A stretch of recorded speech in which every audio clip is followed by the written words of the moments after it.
A continuación, damos paso a la conferencia magistral Blockchain y el futuro de las ciudades y los gobiernos, a cargo del Magíster Lucas Jolías de Argentina.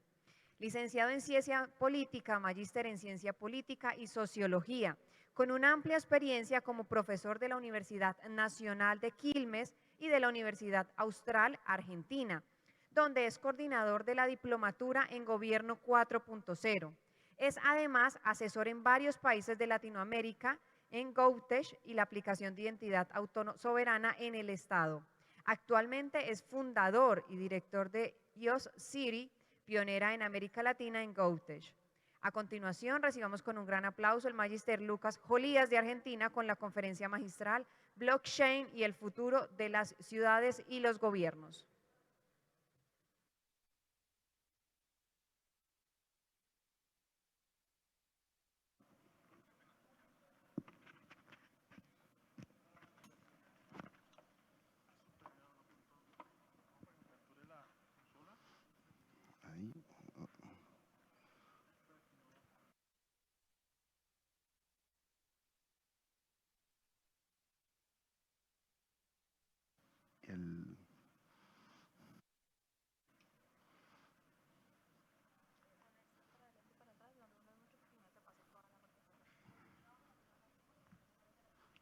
Bárbaro, perfecto.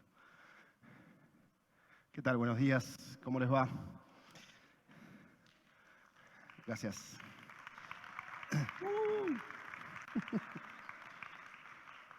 Bueno, buen día. Gracias por el recibimiento, gracias por la invitación. Un placer estar nuevamente aquí en Cali. Solía venir antes de la pandemia seguido a dar clases con la Universidad del Externado. Varios de los que están aquí han pasado por algunos cursos de Ciudad Inteligente, Territorios Inteligentes, así que celebro la iniciativa y un placer estar nuevamente aquí. Obviamente el panel anterior dio el pie, quizás para profundizar un poquito más acerca de cómo está impactando esta tecnología en lo que son las ciudades, en lo que es el Estado. Así que vamos a profundizar en algunas cositas que se dijeron en el panel anterior acerca de lo que es la identidad en blockchain, algunos desafíos que tiene esta tecnología, pero principalmente qué problemas resuelve, ¿no? O qué problemas está intentando resolver. A ver si cambiamos para... Ahí estamos. Aparte de lo académico, hoy estoy representando a una empresa, una startup que nos dedicamos específicamente al tema de ciudades digitales, pero específicamente a lo que es identidad en blockchain, ¿no? Cómo la identidad, ayer escuchaba el plan de Cali inteligente y se repetía mucho el tema de el ciudadano en el centro, ¿no? Cómo podemos planificar con el ciudadano en el centro. Bueno, no hay una tecnología o no hay una posibilidad más grande de poner al ciudadano en el centro hoy que lo que es la identidad en blockchain. Y ahora vamos a ver por qué, ¿no? Y bueno, eso impulsamos desde esta empresa que se llama OS City y que, bueno, contamos con el apoyo de inversores como por ejemplo CAF o la Fundación Ethereum. Eso, aunque parezca mentira o aunque nos parezca un poco extraño, es un auto. Digamos, no deja de ser un automóvil. El problema de ese automóvil es que está atrapado en un molde preindustrial, si se quiere.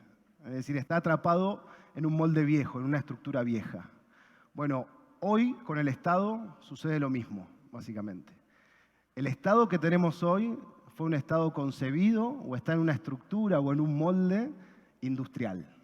Y el gran desafío que tenemos hoy es cómo repensamos esa estructura del Estado para adaptarla a las nuevas condiciones de lo que vivimos hoy, del mundo de la sociedad del conocimiento y demás. Entonces, sin perder su esencia, esa esencia en esencia es un auto, pero básicamente tenemos que cambiar ese molde, ¿no? Tenemos que buscar un nuevo molde para el estado en el cual vivimos hoy.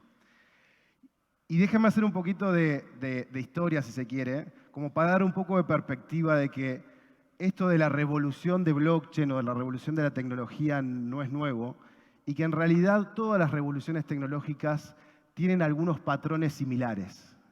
¿Para qué analizar esto? Porque de alguna manera nos indican hacia dónde va, ¿no? Hay un patrón hacia adelante de cómo es el cambio social, principalmente a través de lo que son las revoluciones tecnológicas.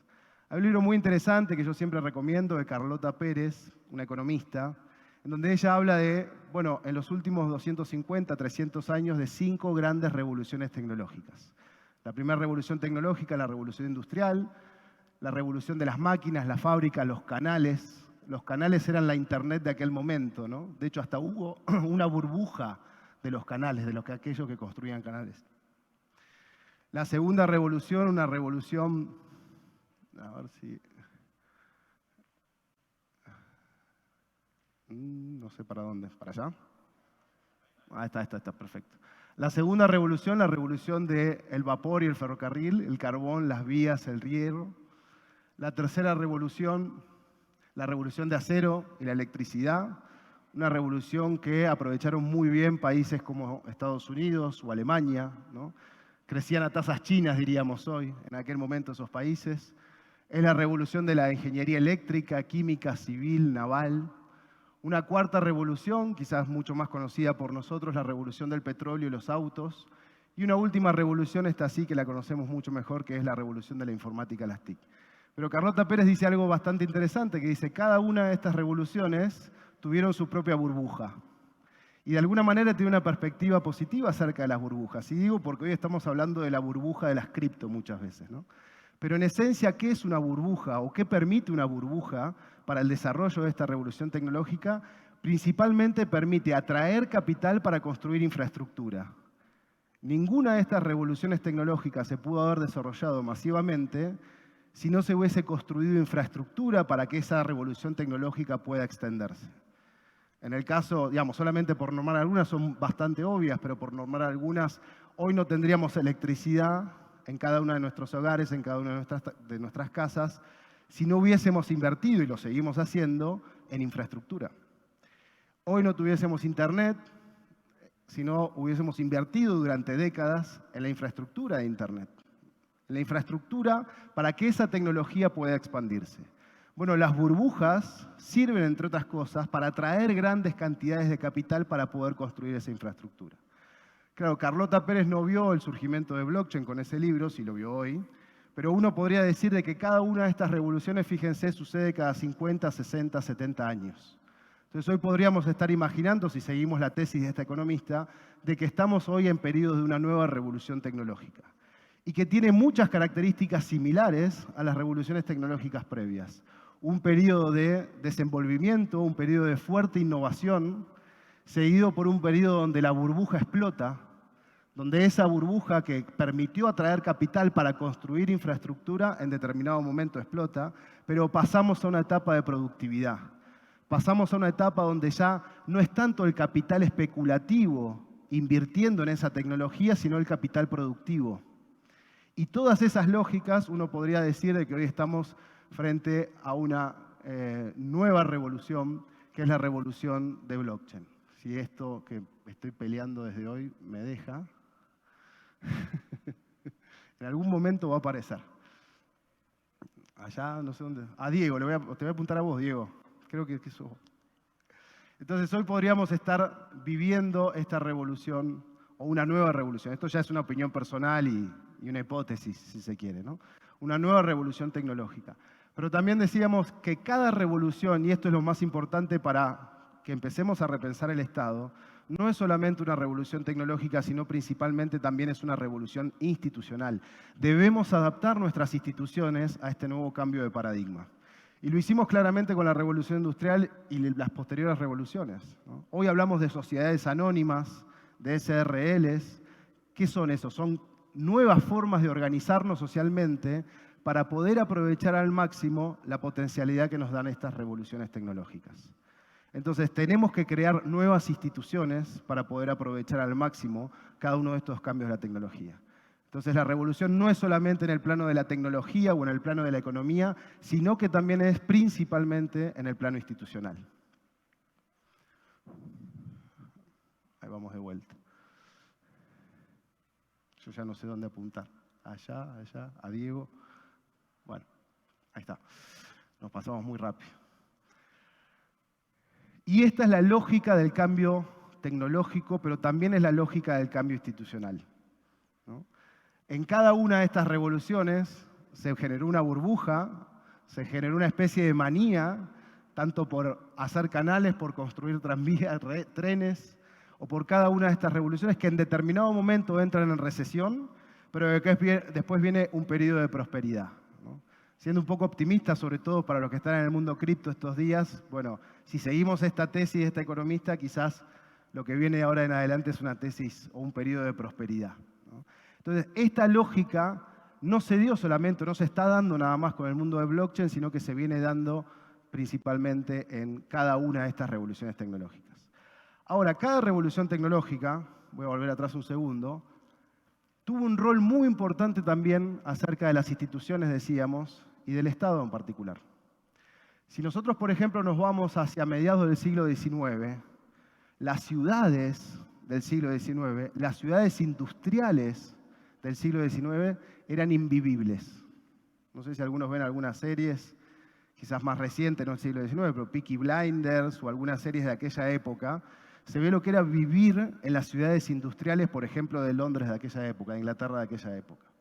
La expectativa de vida de Liverpool hacia mediados del siglo XIX eran 25 años.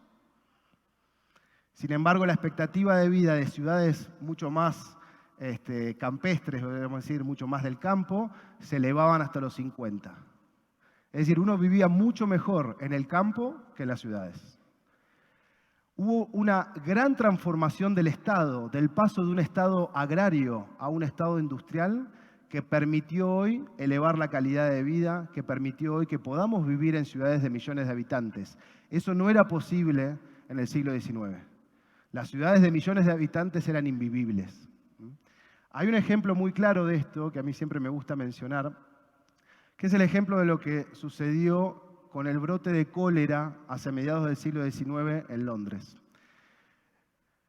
Y es el ejemplo de uno del, si se quiere, el padre de la epidemiología moderna, tema bastante, obviamente, en boga hoy, que es de John Snow. John Snow, hay otro libro muy interesante de Steven Johnson que se llama The Ghost Map, donde explica de cómo el Estado básicamente empezó a construir sistemas modernos de administración que no los teníamos con el periodo agrario del Estado. Y entre esos los sistemas de salud modernos. Fíjense cómo pudimos hoy afrontar, bien o mal, pero afrontar una pandemia a nivel global y cómo lo pudo hacer quizás el Estado en el siglo XIX. En 1854 Londres tuvo unos grandes brotes de cólera, donde murieron miles y miles de personas.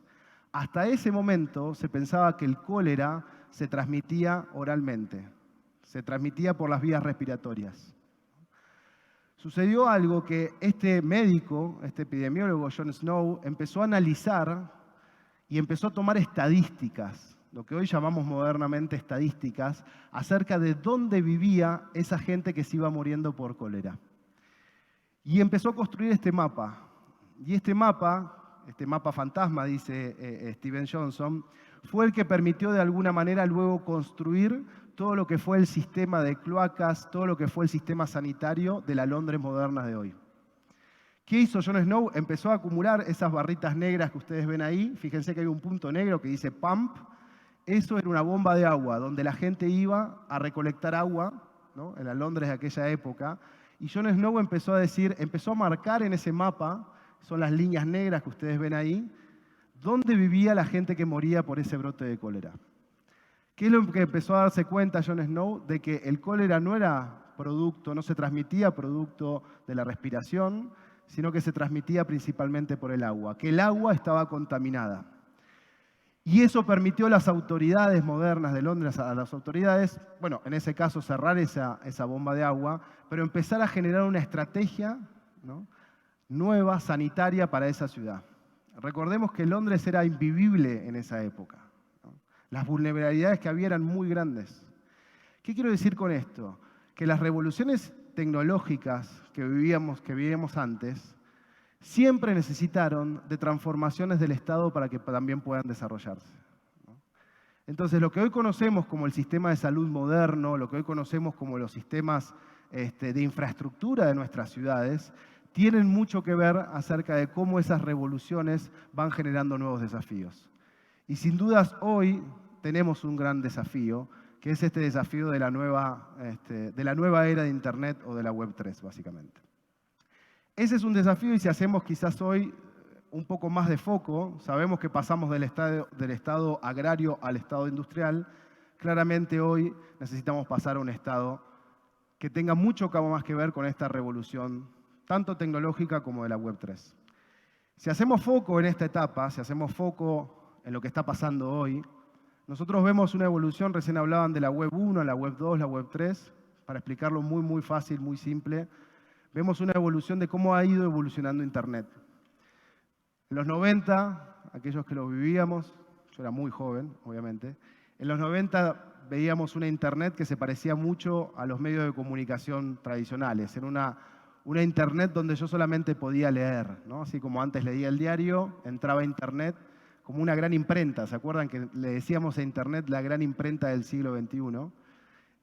Pero básicamente la Web 1 era una web donde yo era un sujeto pasivo frente a Internet, ¿no? Lo único que podía hacer era entrar a leer el diario, por así decirlo, o algún blog y demás.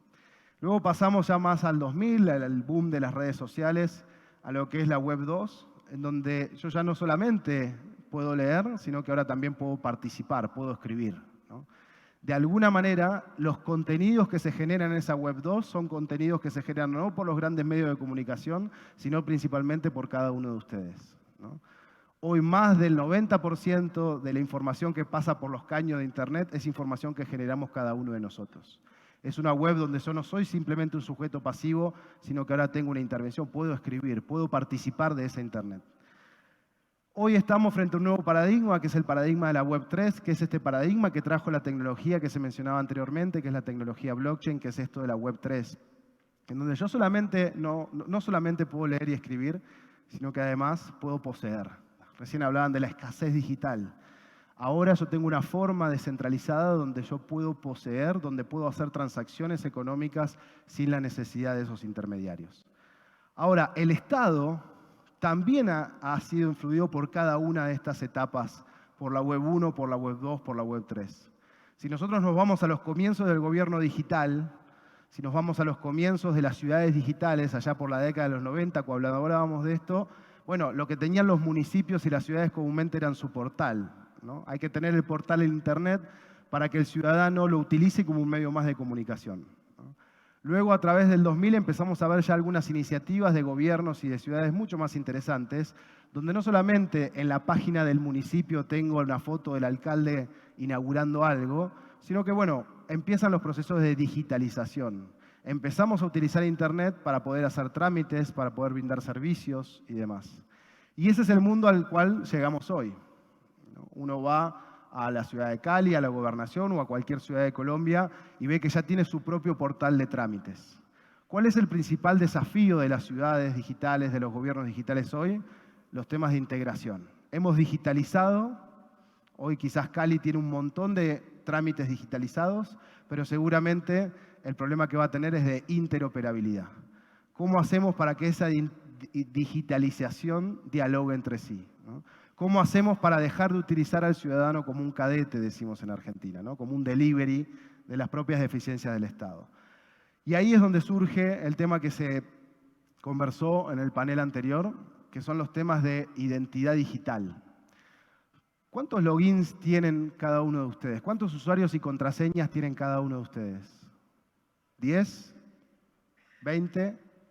¿Más? ¿Quién da más? ¿100?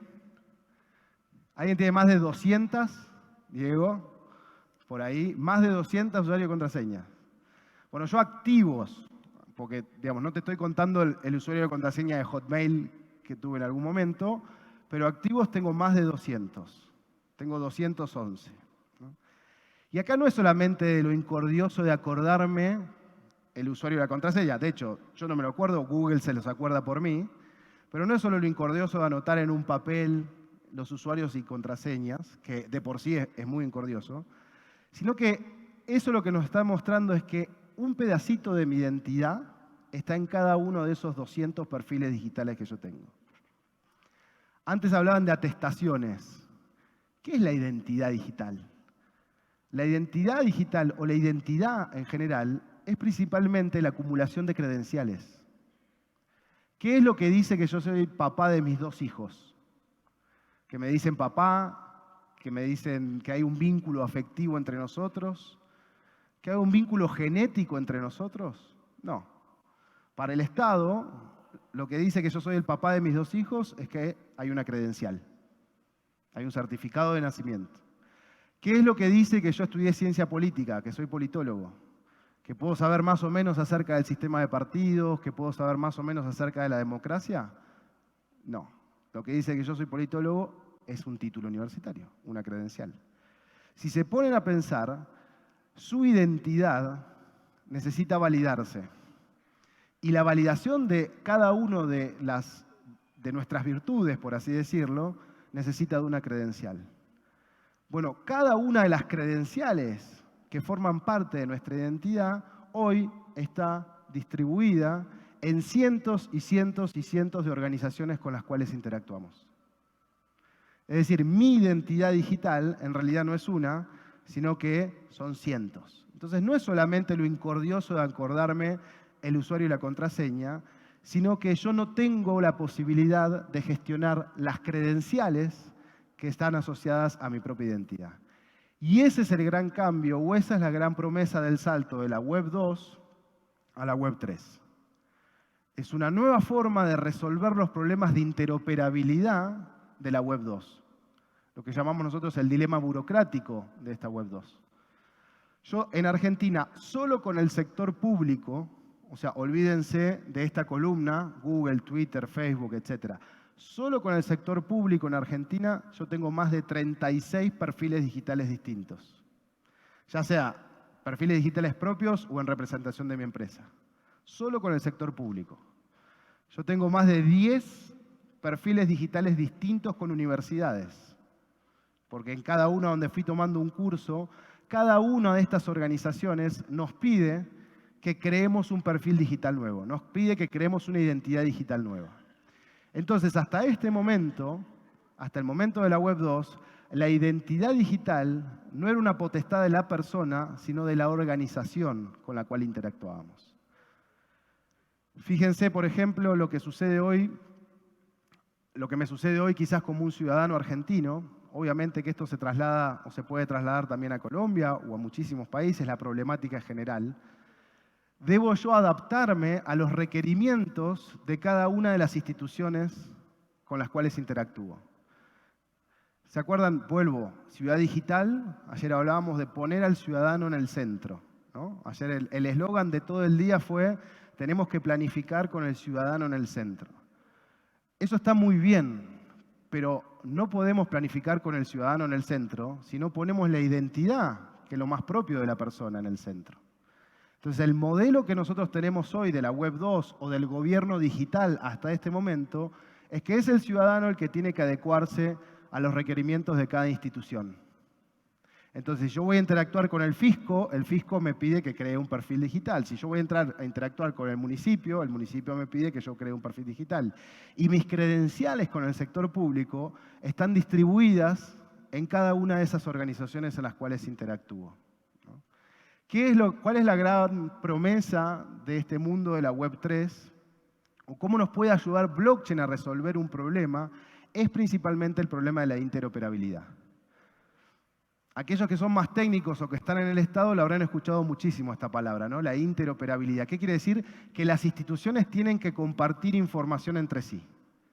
Es decir, de que la gobernación del Valle tiene que compartir información de Lucas con el municipio de Cali para que al momento que Lucas va a hacer un trámite, no me tengan que pedir a mí el municipio información que tiene la gobernación, sino que puedan dialogar entre sí. Lo mismo con otros municipios, lo mismo con el Estado Nacional y demás. Bueno, ¿saben qué? Hace 20 años que venimos hablando de interoperabilidad y todavía sigue siendo un desafío. No técnico, principalmente político.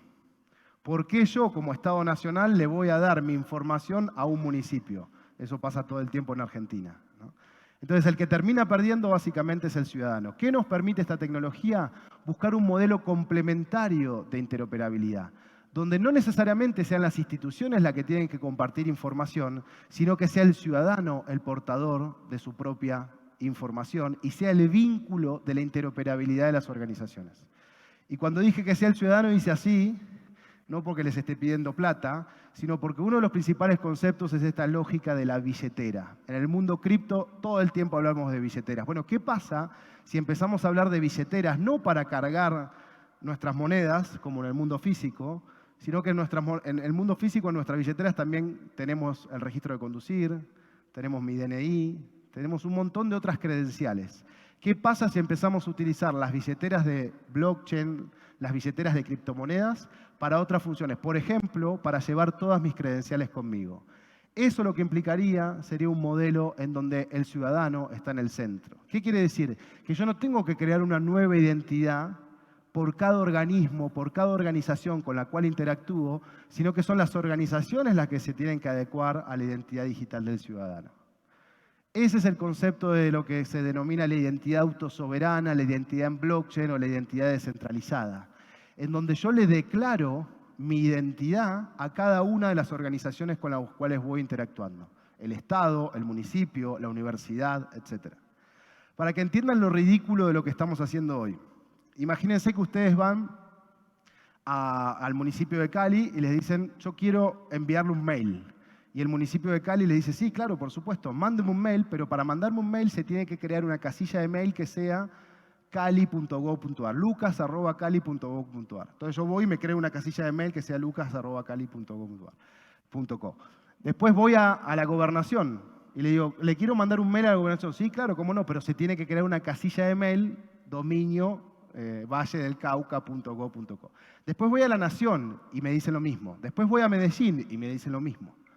Eso hoy nos suena ridículo. ¿Por qué? Porque el mail es mío. Es decir, yo tengo mi propio mail, que es lucasjolías@gmail.com, y ese mail yo lo uso para comunicarme con la gobernación. Bueno, en el mundo de la identidad digital estamos haciendo aquello que nos parece ridículo. Entonces, lo que nos permitiría hoy es que yo porte mi identidad y sea mi identidad la que yo le voy declarando a cada una de esas organizaciones. Entonces, no es solamente el problema de tener un único login. De hecho, algunos países han resuelto el tema del login. Hay países que tienen login único, ¿no? Colombia está tratando de impulsar el login único a nivel estatal. No es solamente el problema del login, es que lo que está atrás del login son todas las credenciales que forman parte de mi identidad. Esto me permitiría tener todas las credenciales en un mismo lugar. Que yo como ciudadano pueda aportar las credenciales del gobierno, de la municipalidad, de la universidad, etc. Entonces, esa es la gran promesa de transformación del Estado hoy. ¿Cómo se hace esto? Bueno, nosotros como empresa lo hacemos. Hay un montón de empresas, no un montón. Por suerte cada vez empieza a haber más empresas que se dedican a esto. Aquí está la gente, los amigos de Extremian. Recomiendo que vayan a su stand. Ellos también desarrollan billeteras, identidad, credenciales. Es decir, este modelo que puede ayudar a las organizaciones a transformarse digitalmente. Entonces, es una lógica en donde pensemos en las wallets no solamente para guardar Bitcoin, Ethers y criptomonedas, sino para empezar a guardar mi registro de conducir, mi título universitario y cada una de las informaciones que nos manden estas instituciones, básicamente. Y esto suena a muy novedoso, pero es algo que ya está sucediendo. Es algo que está pasando hoy. La ciudad de Buenos Aires, Diego antes contaba, está fuertemente en un plan para implementar la identidad en blockchain, es decir, que el ciudadano pueda acceder a esa identidad. La presidencia de Argentina viene desarrollando diversas pruebas pilotos con municipios del país para poder implementar esto. ¿Por qué? Porque resuelve un problema práctico. No es solamente una cuestión moral de que el ciudadano vuelva a ser dueño de sus propios datos, de sus propias credenciales, sino que nos resuelve la gran piedra que, digamos, ha estorbado, por así decirlo, el desarrollo del gobierno digital hoy, que es el tema de la interoperabilidad. Entonces puede resolver un problema muy práctico. Y déjenme contarles para cerrar un caso muy particular del municipio de Monterrey, en México, que ha comenzado a implementar y ha lanzado recientemente también para los ciudadanos 180 trámites vinculados a esa identidad digital de la persona. Lo que van a ver ahí básicamente es cómo hace el ciudadano para registrarse, para obtener esa identidad en blockchain y para empezar a tramitar. ¿Y qué fue lo interesante? ¿Qué fue lo que pasó? Que empezó el municipio dijo, yo voy ahora a empezar a reconocer esa identidad en blockchain que me declara cada ciudadano para mandarle las credenciales de una habilitación comercial, de un permiso de obra y demás. Y lo interesante de esto es que empezaron a sumarse otros actores de la ciudad. Se empezaron a sumar, por ejemplo, el club de fútbol, los Rayados, uno de los clubes de fútbol más importantes, dijo, ¿por qué no metemos el Fan ID adentro de esa identidad? ¿Por qué además de que el ciudadano pueda recibir una credencial de una habilitación comercial, también no puede recibir el ticket para entrar al estadio? Y empezaron a sumarse las universidades. Dijeron, ¿por qué además de poder tener el ticket para ir a ver el partido de fútbol, no le emitimos todas las credenciales que nos emiten las universidades? No sé, un título universitario por lo menos. Entonces, y con esto voy cerrando, lo interesante es que cuando hablamos de ciudades digitales, cuando hablamos de poner al ciudadano en el centro, esta tecnología lo que nos va a permitir, lo que nos está permitiendo, es generar un ecosistema sobre la misma identidad de la persona. Es decir, es generar un ecosistema digital, de economía digital, pero con la identidad del ciudadano en el centro. Que sea el ciudadano el que pueda tener su propia identidad y vincularla con el club de fútbol, con la universidad, con el municipio, etc.